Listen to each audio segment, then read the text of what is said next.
Сәлеметсіздер ме оқушылар? Бүгінгі жаңа сабақ 88-ші сабақ біздің ғажайып түсіміз. Бестік баға туралы түс. Ұйықтап жатып түсімде, айға ұшып барыппын.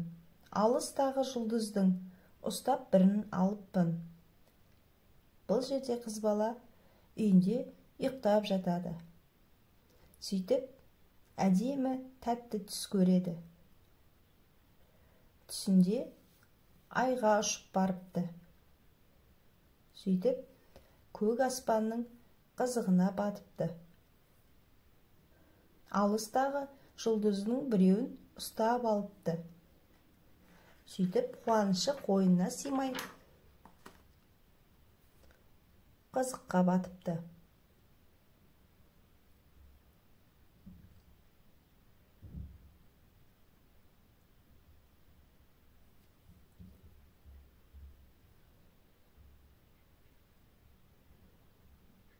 Жақын келіп жаз дидар, күнге қарап сөйледім. Әй, асыл күн қарашы, нұрдан менің көйлегім. Күн сөйледі сол кезде, көйлек саған не керек? Қызым болшы сен менің, әкетейін жетелеп. Қыз бала жаздың күні күнге келіп сөйлейді. Әй, асыл күн, маған қарашы, менің көйлегім нұрдан жасалған дейді. Сол кезде күн айтады: көйлек не істейсің? Одан да сен менің қызым болшы, мен сені жетелеп алып кетейін дейді. Беріңіз онда, дедім мен, бестік деген бағаны. Күннен күнге сабағым қиын болып барады. Мә, ал деген шоқ күннің үні естілді көңілді. Көбелектей көп бестік көктен сонда төгілді. Қыз бала күнге айтады: онда маған бестік деген бағаны беріңізші дейді.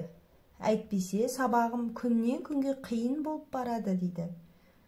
Ал күн айтады: мә, ал дейді. Сөйтіп үні көңілді естіледі. Сөйтіп көп бестіктерді алып аспаннан төгеді. Көп бестіктер аспаннан көбелек сияқты жауады. Қол жеткізген арманға бірне ұқсап батырдың, бестіктерді құшақтап, құлдилап келе жатырмын. Бұл жерде қыз бала қуанып, арманына қол жеткізген батыр сияқты бестіктерді құшақтап, жүгіріп келе жатады. Көк аспанда қалықтап, қызыққа әбден батыппын. Бір кезде оянсам, үйде ұйықтап жатыппын. Аша салып көзімді, бестіктерді іздедім. Қымбат баға маңымнан өшіріпті іздерін. Қап әттеген ай. Яғни қыз бала ұйықтап жатыр екенмін дейді. Көзін ашса, бестіктер де жоқ, еш нәрсе жоқ. Сөйтіп түс екенін біледі. Қап әттеген ай деп өкінеді. Балалар, сіздер де осындай тәтті түстер көресіздер ме? Комментарийге жазып кетіңіздер, мен оқитын боламын. Видео ұнаса,